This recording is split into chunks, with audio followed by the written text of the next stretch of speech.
Last video में हमने position, scale, rotation, crop, anchor point, opacity सीखा था, लेकिन ये कंट्रोल सीख लेना इनफ नहीं है। आज हम इनमें से कुछ कंट्रोल का यूज़ करके एक एक्चुअल एनिमेशन बनाएंगे।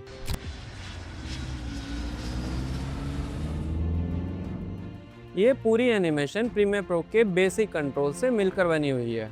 आज हम एक 2D कार एनिमेशन बनाएंगे जिसमें हम सीखेंगे position, scale, rotation and anchor point, और सबसे इम्पोर्टेंट इन सब को कंबाइन कैसे करना है।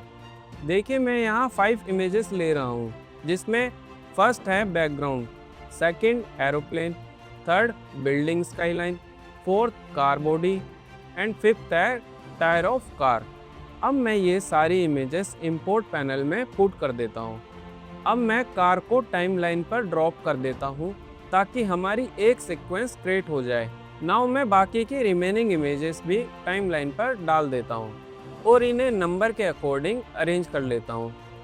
देखिए, मैंने car, aeroplane and tyre horizontal size में डिज़ाइन किए हैं, इसीलिए मैंने अपनी सीक्वेंस कार के थ्रू बनाई थी। आप इन तीनों से ही सीक्वेंस क्रिएट कर सकते हो, बट जो बिल्डिंग और बैकग्राउंड का साइज है वो हॉरिजॉन्टल की विड्थ का डबल है। मींस हॉरिजॉन्टल का साइज होता है 1920 बाई 1080 एंड मैंने इन दोनों की विड्थ 3840 ले रखी है और इसका एक्चुअल साइज हुआ 380 बाई 1080। देखो, कार इसमें सबसे बड़ी लग रही है, तो हम इफेक्ट कंट्रोल में जाएंगे एंड स्केल के थ्रू कार थोड़ी स्मॉल कर देंगे एंड पोजीशन के थ्रू कार को रोड के ऊपर सेट कर लेंगे। अब टायर को भी स्केल और पोजीशन के थ्रू कार के फ्रंट साइड पर सेट कर लेंगे। अब इस टायर की एक कॉपी बनाएंगे टाइमलाइन में। टायर वाली लेयर को सिलेक्ट करके ओल्ड प्रेस करके ऊपर वाली लेयर पर पुट कर देंगे।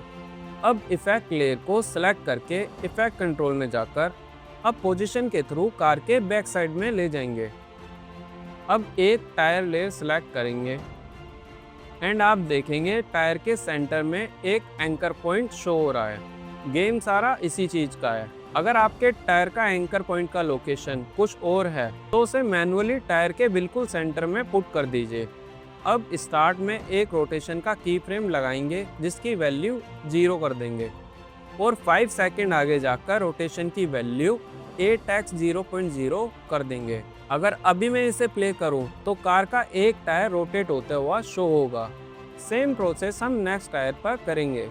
और अगर शॉर्टकट में काम करना हो तो आप रोटेशन के ये दोनों की फ्रेम सेलेक्ट करेंगे और कंट्रोल C से कॉपी करेंगे। अब ऊपर वाली लेयर सेलेक्ट करके इफेक्ट कंट्रोल में मोशन सेलेक्ट करके Ctrl+V से पेस्ट कर देंगे। अब आपको दोनों टायर रोटेट होते हुए शो हो रहे होंगे। अब दोनों tyre and car body layer को एक साथ सेलेक्ट करके राइट क्लिक करेंगे एंड नेक्स्ट पर क्लिक कर देंगे। अब नेक्स्ट पॉपअप शो होगा जिसमें कार टाइप करके ओके प्रेस करेंगे। आप देखेंगे उन तीनों लेयर की एक लेयर बन गई है फॉरेस्ट कलर की। अब ये एक ग्रुप की तरह बिहेव करेगा। अगर हमें इसमें कुछ भी चेंज करना हो तो नेक्स्ट लेयर पर डबल क्लिक करेंगे एंड अब आपको वो तीनों लेयर शो हो रही होंगी। अब आप अपने अकॉर्डिंग चेंजेस कर सकते हो। अब हम वापस मेन सीक्वेंस में आ जाते हैं एंड नेक्स्ट को सिलेक्ट करके इफेक्ट कंट्रोल में जाकर स्टार्टिंग में पोजीशन पर एक की फ्रेम लगाएंगे एंड पोजीशन की एक्स वैल्यू के थ्रू कार को स्क्रीन से लेफ्ट साइड में बाहर ले जाएंगे एंड टाइमलाइन में 4 सेकंड आगे जाकर एक और की फ्रेम लगाएंगे और पोजीशन की एक्स वैल्यू चेंज करते हुए कार को स्क्रीन के राइट साइड में बाहर ले जाएंगे। और अब इसे प्ले करके देखते हैं। आप देखेंगे कार लेफ्ट साइड से राइट साइड की तरफ मूव हो रही है। अब थोड़ा इसे और अच्छा बनाते हैं। अब एरोप्लेन पर पोजीशन के की फ्रेम लगाते हैं और इसे right side to left top side पर ले जाते हैं। एक की फ्रेम स्टार्टिंग में लगाएंगे और एक 4 सेकंड आगे जाकर। अब बिल्डिंग वाली लेयर पर भी स्टार्टिंग में पोजीशन का एक की फ्रेम लगाएंगे एंड एक की फ्रेम 5 सेकंड आगे जाकर और इसकी एक्स वैल्यू लेफ्ट साइड की तरफ चेंज कर देंगे एंड आपका कार एनिमेशन तैयार है। पहले ये स्टैटिक PNG इमेज थी और अब ये शॉर्ट एनिमेशन क्लिप बन चुकी है। आज हमने कंट्रोल पैनल को रियल प्रोजेक्ट में यूज़ किया, position, scale, rotation and anchor point. And अब आपका चैलेंज ये है, सेम एनिमेशन 5 सेकंड का बनाओ। एंड मैंने जो एसेट अपने एनिमेशन में यूज़ किए हैं उसका लिंक डिस्क्रिप्शन में है। एंड अगर आप यहाँ पर पहुँच गए हो तो कमेंट में लिखो episode 8 done. And don't forget, in tutorial के साथ साथ हम प्रीमियर प्रो हैक वीडियो भी बनाते हैं जो कि हमारे इसी चैनल पर ही हैं, उन्हें देखना बिल्कुल भी ना भूलें। और अगर आपको हमारी वीडियो अच्छी लगी तो हमारे रॉ एडिट चैनल को सब्सक्राइब ज़रूर करें। Thank you.